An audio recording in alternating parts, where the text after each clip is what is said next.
And let's finish up the 12th chapter of The Letter of the Witch and the Ring. Rosarita ran into the woods, almost made a deal with the demon Asmodai, but Mrs. Zimmerman was able to use some illusionary magic and stop it, and Mrs. Zimmerman is now carrying the ring in her pocket.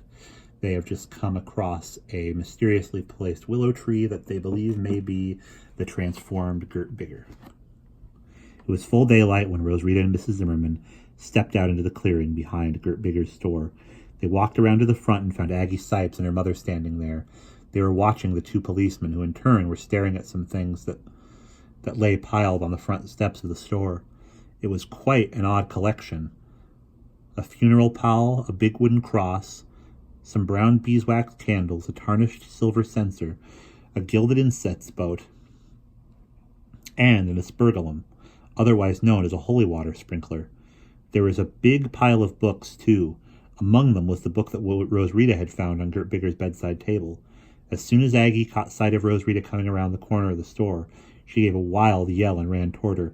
"Rosarita, you're okay! Gee, I thought you were dead! Wow! Hooray! Whee!" Aggie hugged Rosarita and jumped up and down. Mrs. Sipes came over, too. There was a big smile on her face. "Are you Mrs. Zimmerman?" she asked. "I am," said Mrs. Zimmerman. The two women shook hands.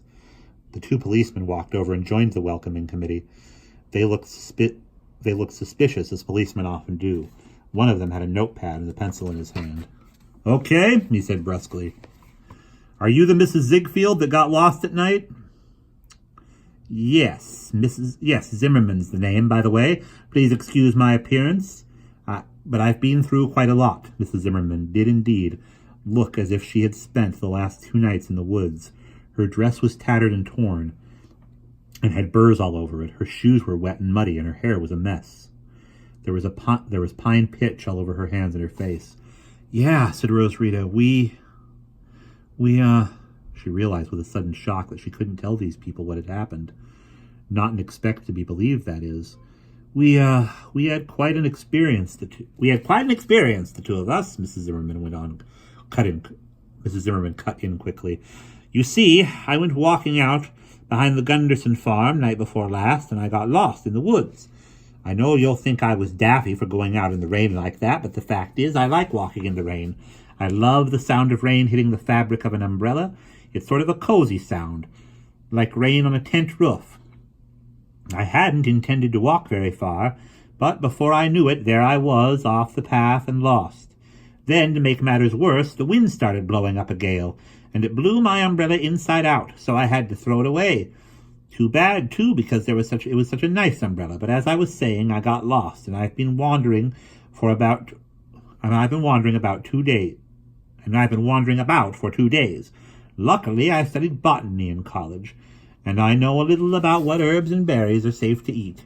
So I'm a bit worn out, but otherwise okay, I think. Just by chance, I ran into Rosarita, and she guided me back to civilization.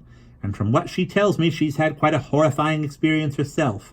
It seems that the old lady who runs this store had her bound and gagged and locked in a closet. She gave her some drug and took her out into the woods and left her to starve.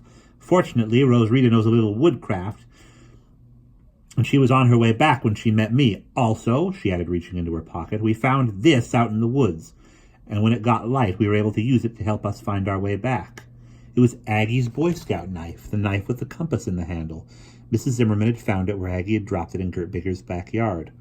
Rosarita stared at Mrs. Zimmerman in pure admiration. She had told some good lies in the past, but never any quite as good as this one of Mrs. Zimmerman's. But then Rosarita remembered Aggie. She knew the real story of how Mrs. Zimmerman had disappeared, and she knew about the knife, since she was the one who had dropped it.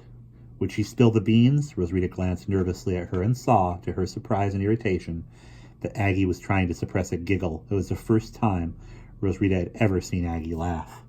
But Aggie said nothing, and fortunately her mother did not notice the laughing fit that had come over her. The policeman with the notepad hadn't noticed either. He had been busy jotting down every word Mrs. Zimmerman had said. "Okay now," he said, looking up from his work. "Mrs. Ziegfeld, you got any idea what happened to the old lady that ran this store?" Mrs. Zimmerman shook her head. "None whatsoever, officer. Can't you find her?" "Nope, but we're going to put out an all-points bulletin for her arrest." Boy, was she crazy. "Did you see all this stuff?" He pointed toward the pile at the foot of the steps. Mrs. Sipes looked at Mrs. Zimmerman with wide, worried eyes. Mrs. Zimmerman, what do you make of all this? Do you think Mrs. Bigger was a witch? Mrs. Zimmerman stared straight at her. A what? A witch. I mean, look at all these things. I can't imagine why else she would have. Mrs. Zimmerman put her tongue between her teeth and made a sound. She shook her head slowly. Mrs. Sipes, she said in a shocked voice, I don't know what you've been telling your daughter, but this is the 20th century. There are no such things as witches. And that is the end of chapter 12.